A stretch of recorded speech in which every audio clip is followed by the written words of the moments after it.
존경하는 국민 여러분, 차분하게 한 해를 마무리하고 새해를 준비하셔야 할 시기에 나라 일로 국민 여러분을 걱정스럽게 해드려 마음이 무겁습니다. 지금 대한민국은 전에 없던 어려움을 겪고 있습니다.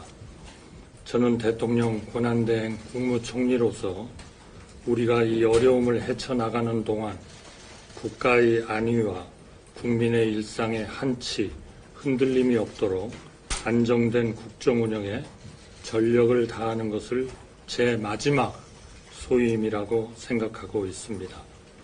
그러기 위해 오로지 국민만 바라보고 헌법과 법률에 따라 나라 전체의 미래를 위해 모든 사안을 판단할 방침입니다. 존경하는 국민 여러분, 저는 오늘 국민 여러분께서 깊은 관심을 가지고 계신 헌법재판관 임명 문제에 대하여 제가 가진 고민을 가감없이 말씀드리고자 이 자리에 섰습니다. 그동안 우리나라가 걸어온 길을 돌아보면 이보다 큰일이 닥쳐도 우리는 늘 넘어서고 또 넘어섰습니다. 그것을 가능케 한 힘 중 하나가 바로 정치의 힘이었습니다. 이념 대립으로 많은 비극을 겪은 우리나라지만 그래도 언제나 우리 곁에는 진영의 유분리를 넘어 나라 전체를 생각하는 정치인들이 계셨습니다. 정치로 풀어야 할 일을 정치로 풀어주시는 큰 어른들이 계셨기에 우리가 이만큼 왔다고 생각합니다. 오늘 우리가 많은 갈등을 겪고 있지만 우원식 국회의장님, 권영세 국민의힘 비상대책위원장 지명자님, 이재명 더불어민주당 대표님을 포함한 여야 정치인들이 반드시 그런 리더십을 보여주실 것이고 또 보여주셔야 한다고 저는 굳게 믿고 있습니다. 불행한 일이지만 우리나라는 벌써 세 번째 대통령 권한대행 체제를 경험하고 있습니다. 대통령 권한대행은 나라가 위기를 넘길 수 있도록 안정적인 국정 운영에 전념하되 헌법기관 임명을 포함한 대통령의 중대한 고유 권한 행사는 자제하라는 것이 우리 헌법과 법률에 담긴 일관된 정신입니다. 만약 불가피하게 이러한 권한을 행사해야 한다면 국민의 대표인 국회에서 여야 합의가 먼저 이루어지는 것이 지금까지 우리 헌정사에서 단 한 번도 깨진 적 없는 관례라고 생각합니다. 황교안 대통령 권한대행 국무총리님 역시 헌재의 탄핵심판 결정에 영향을 주는 임명은 하지 않는다는 원칙에 따라 헌재 결정 전에는 헌법재판관 임명을 하지 않았고 헌재 결정이 나온 뒤 임명하셨습니다.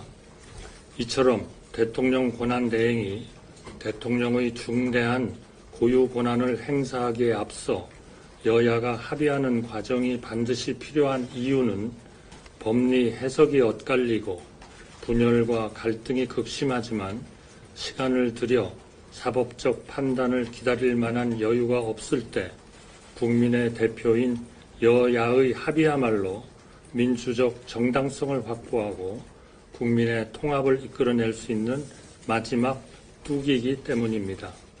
존경하는 국민 여러분, 저는 이번 일로 인하여 우리 국민들이 느끼고 계신 불안과 분노를 절절하게 실감하고 있습니다. 사태의 조속한 수습과 안정된 국정 운영을 위하여 시급히 해결되어야 할 중대한 사안 중 하나가 헌법재판소 재판관 충원이라는데 이견을 가질 분은 거의 안 계실 것으로 생각합니다.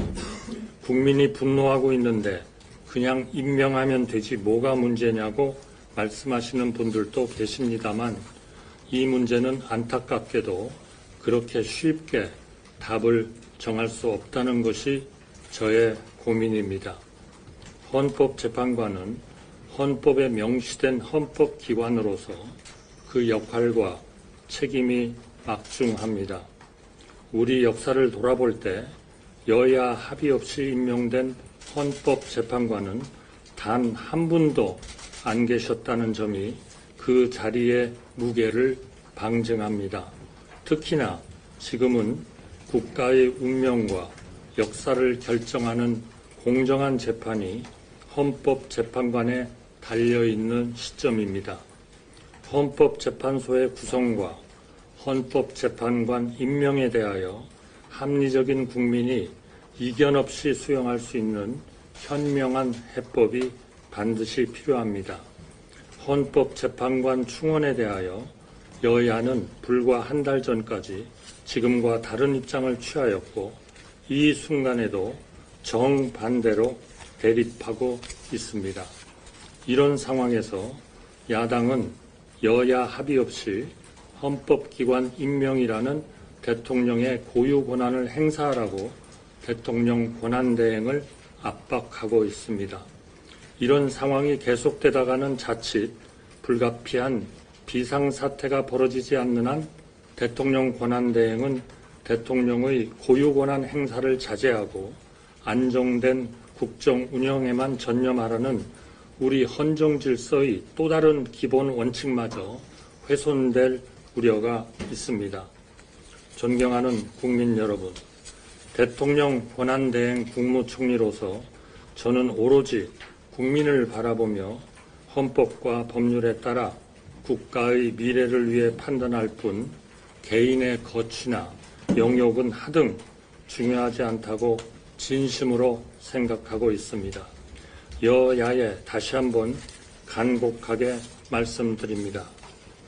미국은 건국 이후 200여 년 동안 탄핵 소추 위기에 몰린 대통령은 5분이고 우리나라는 70여 년간 벌써 3번째 대통령 권한대행 체제를 경험하고 있습니다.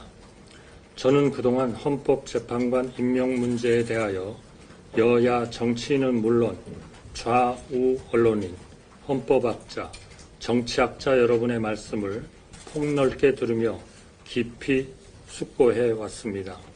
제가 무엇보다 무겁게 느끼는 의무는 대통령 권한대행이 여야의 정치적 합의 없는 정치적 결단을 내리는 것이 과연 우리 헌정 질서에 부합하는가 하는 것입니다.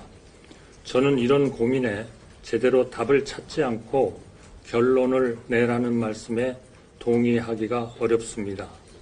또한 제대로 답을 찾는 것이 반드시 오랜 시간을 요하는 일이라고도 생각하지 않습니다. 우리나라가 어떻게 여기까지 왔는가 뒤돌아볼 때 우리 뒤에는 우리보다 힘든 상황에서 우리보다 어려운 결단과 희생을 해오신 선배 세대들이 계셨습니다. 정치 분야가 특히 그렇습니다. 젊은 경제관료 시절 저는 중동과 독일에서 땀 흘리는 우리 국민, 열악한 국내에서 수출 신화를 쓰는 우리 기업, 민주화에 노력하는 시민과 지식인, 그리고 그들 모두를 위해 여야 양편에서 오로지 나라를 위해 때로는 고집하고 때로는 타협하는 정계의 거인들을 바라보면서 대한민국의 힘을 느꼈고 저 자신도 몸을 던져 일하리라 각오를 다졌습니다.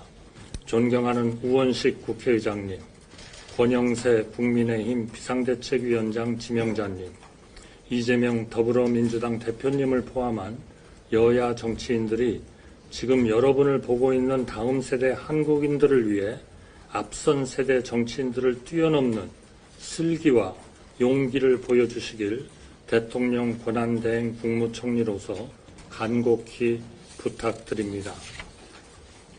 여야가 합의하여 안을 제출하실 때까지 저는 헌법재판관 임명을 보류하겠습니다. 여야가 합의하여 안을 제출하시면 즉시 헌법재판관을 임명하겠습니다. 감사합니다.